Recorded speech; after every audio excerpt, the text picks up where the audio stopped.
Welcome to our channel. Today we how to configure appliance financing with Home Depot, complete guide step by step clearly.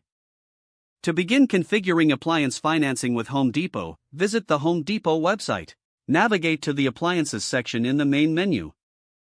Browse through the different appliance categories to find what you need. Once you select an appliance, click on the product for more details. Review the product specifications, price, and available financing options.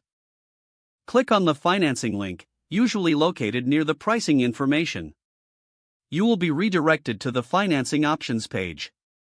Here, you will find information about special offers and financing plans. Select the financing plan that meets your budget and needs. To apply for financing, click on the Apply Now button.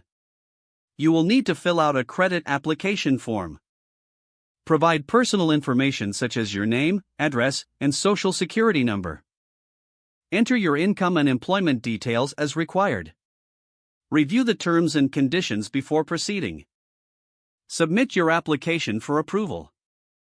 Wait for a response regarding your financing approval. If approved, you will receive a credit limit based on your application. Return to the appliance product page and add the item to your cart. During checkout, select the financing option you qualified for. Confirm your order details before finalizing the purchase. Once the order is submitted, keep an eye on your email for confirmation and financing details. If you have any questions, reach out to Home Depot customer service for assistance.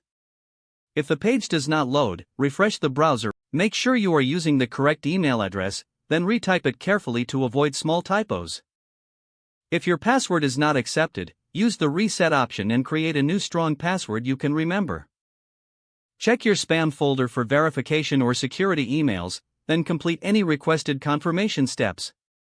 Enable two-factor authentication if available to improve account security and reduce unauthorized access risk. After signing in, review your profile details so your contact information and settings are accurate and current. Don't forget to like this video and subscribe to our channel for more step-by-step tech guides.